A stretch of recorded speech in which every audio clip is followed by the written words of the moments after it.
गया। सॉरी, क्या आया आज आपका? थोड़ा सा नीचे रखा भाई।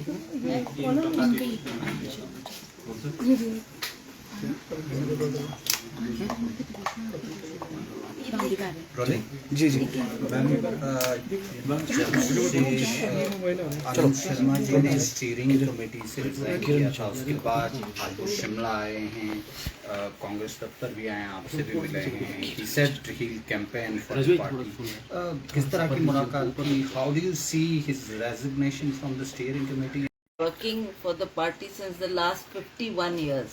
He was just 18 years when he entered politics, and today also he's a hardcore congressman, and it's his home state. उसी संदर्भ में आज ये फिर दोबारा हिमाचल आए हैं।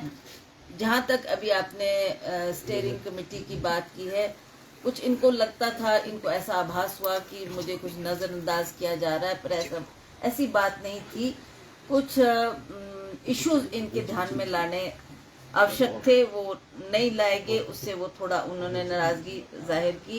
उन्होंने सोनिया जी के ध्यान में भी ये बात लाई और सोनिया जी ने तुरंत इसका हल करके दिया, और आज वो इसी संदर्भ में हिमाचल प्रदेश आए हैं, और उन्होंने भी अब जगह जगह जाके हमारे जो कैंडिडेट्स होंगे कांग्रेस पार्टी के, उनके लिए काम करेंगे, उनको जिताएंगे, और हिमाचल प्रदेश में दोबारा कांग्रेस को सत्ता में लाने के लिए हम लोग सब एकजुट है, और एकजुट होकर हम कांग्रेस पार्टी के लिए काम कर रहे हैं। मैम, उन्होंने ये भी कहा है कि जो गुटबाजी है उन्होंने इनकार नहीं किया है, तो सबको एक साथ कैसे लिया जाएगा? क्या जो है आपकी बातचीत हुई है, रणनीति बनी है इसको?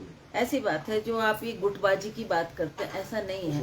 अब मैंने कई बार ये बात प्रेस के सामने भी कही है, हर फोरम पे भी कही है, हर स्टेज पे भी कही है कि ठीक है, जो भी हम लोग जिनको जिम्मेवारियों को हमको दिया गया है, हम ये प्रयास करते हैं कि हम हर मीटिंग में, हर स्टेज में इकट्ठे हों। जब भी हमारी, चाहे वो बिलासपुर में मीटिंग हुई, कांगड़े में हुई, कुल्लू में हुई, हमीरपुर में हुई, हम सभी जो पदाधिकारी है वो उस मंच पर हम लोग एकत्रित थे, और हमने एक आवाज में एक दूसरे के हाथ पकड़ते हुए हमने ये लोगों को दर्शाया कि हमारे बीच में कोई मतभेद नहीं है, हम लोग सब इकट्ठे होकर इस चुनाव की तैयारी में जुटे हैं, और कांग्रेस को दोबारा सत्ता में आने के लिए हम लोग इस काम को भरपूर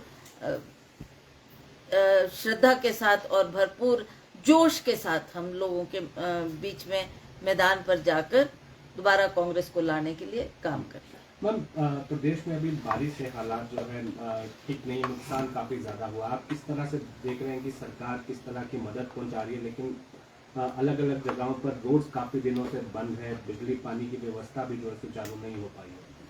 देखिए, अभी मैं हाल में ही दिल्ली गई थी, और जैसे ही मुझे पता लगा कि खास करके मेरा जो चुनावी क्षेत्र है, कुल्लू का क्षेत्र है, और उसी तरह मंडी का क्षेत्र है, वहाँ भी भारी नुकसान के कारण एक फैमिली से 2 फैमिलीज ऐसी थी, एक फैमिली के 6 व्यक्ति चले गए, एक फैमिली के 8 व्यक्ति चले गए।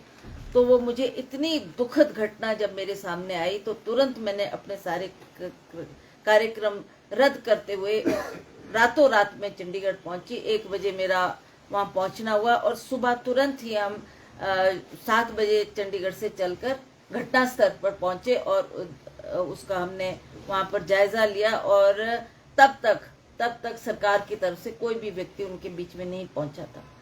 हाँ, ठीक है, उनके एडमिनिस्ट्रेशन के लोग, चाहे वो डिप्टी कमिश्नर था, एसडीएम को उन्होंने भेजा होगा कि आप जाओ और जायजा लेकर आओ और हमें रिपोर्ट बताओ। बट लोग क्या चाहते हैं? लोग चाहते हैं कि उस दुख की घड़ी में कोई व्यक्ति जो इलेक्टेड है, जिसको उन्होंने चुनकर चाहे विधायक बनाया, चाहे एमपी बनाया, हमारा भी कर्तव्य बनता है कि हम लोगों के बीच में जाकर उस दुख की घड़ी में उनके साथ खड़े हों, और उनका दुख बांटने के लिए हम वहां पर मौजूद हों। वैसे ही आप जानते हैं कि हमारा ये जो पहाड़ी क्षेत्र है, इसमें बहुत से बागवान और किसान रहते हैं। आज सबसे ज्यादा क्षति हमारे बागवानों को और किसानों को हुई है, क्योंकि एक तो उनका एप्पल सीजन है, उन्होंने माल अपना मंडी तक पहुंचाना है, और सड़कों की अगर आप हालत देखो तो सड़कों की हालत बहुत खराब है और लोग चाहते हैं कि कम से कम हमारी आवाज को अगर सरकार सुनती तो ये हालत ना होती। उन्होंने पहले इसको दुरुस्त किया होता तो आज हमको इन दिक्कतों का सामना ना करना पड़ता। तो आज चाहे बागवान है, किसान है, वो आप देखें जगह जगह लाशें गिर रहे हैं, जगह जगह सड़क टूट रही है और वो अपना माल मंडी तक नहीं पहुंचा पा रहे। तो इस बात का बहुत रोष है लोगों के दिल में और वो इस बात को व्यक्त करने बार बार माननीय मुख्यमंत्री के सामने भी गए, पर मुख्यमंत्री ने, मुझे नहीं लगता उसके ऊपर ज्यादा गौर किया है या कोई प्रशासन को आदेश दिए हैं कि आप जाकर तुरंत इन कामों का समाधान करके निकालें।